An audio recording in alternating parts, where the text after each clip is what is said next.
What's up, guys? Ben here, bringing another video today. We're going to switch up a little bit from some of the roster mania coverage we've been doing the last few days and talk about the Challengers Elite qualifiers, those completed in the North American and European regions yesterday. We have the 12 teams in each region that will compete in those competitions. So let's talk about who qualified and what to look forward to next week when things kick off. All right, so a quick refresher on Challengers Elite. If you are new to the Call of Duty League world, maybe you're just watching things after a large break and you're getting back into the swing of things. So you watch me during the CWL era. But over the last couple of years, a really nice program from the Call of Duty League is this thing called Challengers Elite. Think about it as the league below the CDL Pro League. So for amateur players in North America and Europe, there is a multi-stage competition. With this year, they've expanded to 12 teams in North America and Europe. Basically, they play a round robin group stage, and then it goes into a knockout bracket. There's really serious money on the line for these teams if they win. And for the teams that don't make it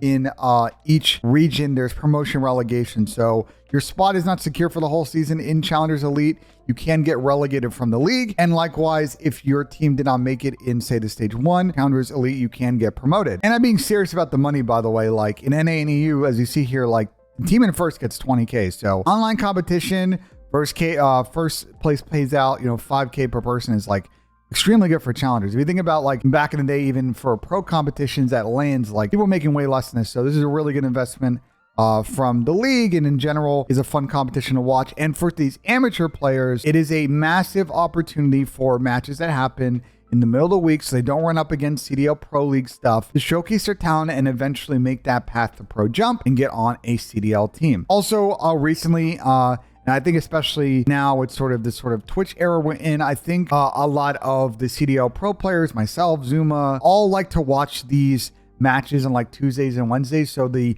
viewership is actually pretty good across the board for Challengers Elite. And like I said, these things kick off next week with the first set of matches. All right, so that's kind of the gist of how Challengers Elite works. If you're curious about how all 4 stages are scheduled and how promotion relegation works, if you go to the compete section, I believe, on the CDL website, go to Challengers, click on Challengers Elite. You can see all the information there on the official website. But let's talk about the qualifiers in NA and EU and the 12 teams in each region that qualified after the 2-day competition earlier this week. So let's start with NA. These are all your 12 teams as you see them on the screen, and there are a couple surprises, so let's talk about those. So first up, I think we should talk about Smog, which is sort of the Mexican team, and they did qualify for this event. A couple of names here that might be something you may know if you follow college COD. Infinite and Thresh, I believe, both play for different universities. I think Infinite plays for Northwood and Thresh, I believe, plays for St. Edwards. But those guys have been around college COD. Their LAN placings have been not bad over the last, couple of events, both across this game and last game. But these guys finally put together online and qualified as part of the 12 teams for this competition. So I got to tip that out of them. Another team that I think casual viewers might see this team and be like, who are these guys? And that's PRS Gaming. This is the Pro MRs team with Goosify 60 and Lunars. And this team's actually pretty good. They got top 8, I believe, at Raleigh. So they're actually a pretty solid team across the board in Challengers. So it would make sense that they would qualify for this. Again, newer names looking to make a stake for themselves in the scene. If you are casual, may not know them, but just to give you a heads up, like it's not like they came out of nowhere to qualify for this competition. So another team that some folks in NA or even in Europe may not necessarily, if you haven't been paying too much attention in Challengers, may not know this team, but Phase 1 also qualified for this. That's Cruz, Dax, Flames, and Wiz. And they've been very good. Just like with the PRS guys, this has been a top 6, top 8 team, both in Cups as well as to Raleigh. They've been very good. Cruz obviously coming over from APAC this year to compete. So keep an eye on this team. These guys are up and coming and might knock off some of your more known names as you see in the top 12 teams. Obviously, you got some mainstays. So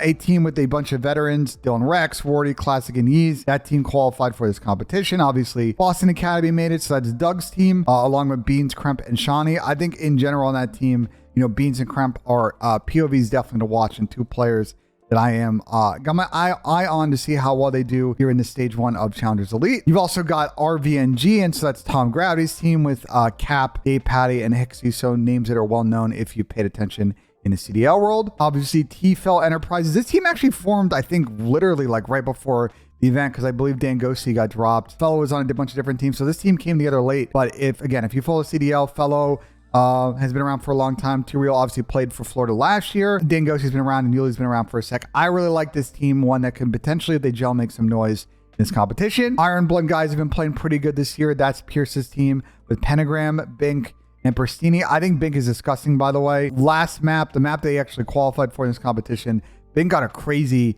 two-piece in S&D with a knife kill. And I believe Gunless 1v3'd Pollux and Venom and them to actually qualify. That was that same map I was just talking about. Pierce got a 1v3 for them to qualify. So a lot to like on that team. Obviously, Team War is pretty good. You might see a name at the bottom of Team War, Lau or Leo, and you're like, who is that? If we pull up his page, this is actually Jimbo. He changed his name. He's going by Leo now. But obviously, if you know anything about Jimbo, he's been around for a while, as you see.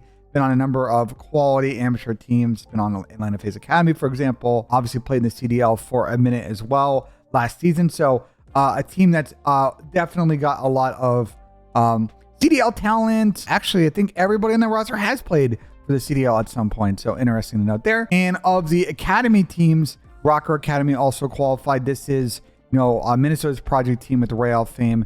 GodRx and Pander. So obviously GodRx and Pander have been around for a second. NA. Fame is obviously starting to make a name for himself on the NA side as well. And Real coming over as one of the key signings for Minnesota in terms of project signing, substitute signing. So a lot to like about that Rocker Academy team that's been playing some pretty solid Challengers COD over the last few months. So I think there's two teams in particular that I was surprised didn't qualify, but at the end of the day, based on seeding and bracket, we're always going to see upsets for qualifying for this. Number one is Decimate Gaming. This is Hollow, Mock, Pollux, and Venom. A lot of mainstays, two players that have played. Actually, I think three players that have played in the CDL before. Unfortunately, they fell short against Gunless's team in the losers bracket that we discussed earlier on the video. We'll see if this team can qualify through relegation through the qualifier tournament for stage 2. And another team that surprisingly did not qualify for this is LAG Academy. This roster has obviously changed a lot with the roster changes on the LAG team side. So right now they're running it with DiamondCon, Neptune, Noisy, and Spart. Unlucky for them. I mean, this team literally just formed because of all the changes on LAG, but came up just short in this qualifier and did not make it. So anyway, there's your 12 teams. In terms of who I think can make it through, so I believe the way this works is they split all 12 teams into two groups of 6, and they play round robin, and then we go into a bracket. So it's hard for me to say, looking on paper, like which team I have is sort of a front runner to win this thing. The meta is obviously shifting a lot right now as people are still sort of starting to really learn the game, really master the new spawns. But I think really look out for the two Academy teams. They've got a lot of talented players. Obviously, you can't ever count out teams that Classic is on. He obviously won he won actually the full CDL Challengers championship last year. I really like Iron Blood Gaming. I really like RVNG, but like we talked about earlier in the video, don't count out teams like PRS in phase 1 that have not as well-known names to really come in and make a run at winning this. So let's talk about Europe. These are your 12 teams that made it in Europe, and a couple of them I want to note. First off the bat, and I think this is a really cool story, is that Kells and the Superstar team has qualified for this event, and Kells is actually the first female player to qualify for Challengers Arena in any region. So that's extremely typical. Her team did make it through a losers bracket run yesterday to qualify in, so excited to see how good they can do in this competition. We'd love to see them stay up and go through a couple of stages here, and we'd love to see Kells fry. But just wanted to note that that's a fantastic story and a milestone accomplishment here, and really in any of the regions of Call of Duty in the CDL era. A couple of other teams I think that are really cool stories. The Team Falcon squad from Saudi Arabia, who are playing in Europe now to make a name for themselves. They managed to qualify for Challengers League, so excited to see how they stack up in some of the better teams in Europe. So let's talk about a couple of teams I think that have a pretty good shot at winning this whole thing in Europe. First off, we got the former CDL players, Harry and Gizmo and their squad. I would say as much gas as Harry and Giz get, that obviously they're very good and played pretty good to amazing actually at LAN in Raleigh. F-Dot is a player I would look out for. I think he is a promising talent. In my eyes, probably the heavy favorite to win this region, but obviously with Challengers Elite and you look at the results historically, you never know. But I think Harry and Giz are on a pretty good track to maybe have a look in on the London team based on what I've heard coming into maybe Major 3 and Major 4 cycles. But this team's like really talented. I think they have a lot on paper to like. Next up, we have a Wobble Bobs. This is the French and Belgian squad with Tabuza, and they've been really good in Europe. I believe they got top 4 at the Raleigh Open, and I believe they had just missed out on in the play, and I think in the qualifying into those groups with the pro team. So a lot to like about this team. Excited to see them develop throughout the season, but players like Brezzy on the team, I really like the upside in this squad. You've got a lot of teams with your English players have been around for a while. So Maple and Weeman are now teaming with Eric Boom and Metals, and they qualified for this. Obviously, Niall, Chaxeter, and Detain have been around for a long time. In Challengers, those guys qualified as well for this. Another interesting team is the two kind of other Spanish squads. So you have Sucre's team. They managed to qualify for this. Curious to see if they can make a deep run. We've seen Spanish teams get a lot done in online, in Challengers Europe, as well as in Challengers Elite. So there's definitely a pedigree of Spanish players doing good in this format, as well as the mixed team on Elevate of Denza, Journey, Vortex, and Lucky. That's a squad I'm looking to see how well they do in this tournament. They actually did pretty good at Raleigh. They actually did a good job getting through the play-in. They made some noise and just came up short in the pro side of the bracket, and they actually end up getting runners up to LAG Academy at the actual open tournament itself. So this team is very good. I think in general, probably them and Harry Gizz's teams are probably the ones that if I had to put money on to face each other in grand finals, it's probably those two teams. So let's see how this region does. But I actually think this is probably one of the more exciting European splits I've seen, because there's a lot of promising players. There's a lot of teams of really good, solid Challengers players that have been around for a while that are going to challenge some of these more younger, more raw teams. And obviously we talked about the story in Kells, and excited to see her team do well in this competition. So yeah, that is that.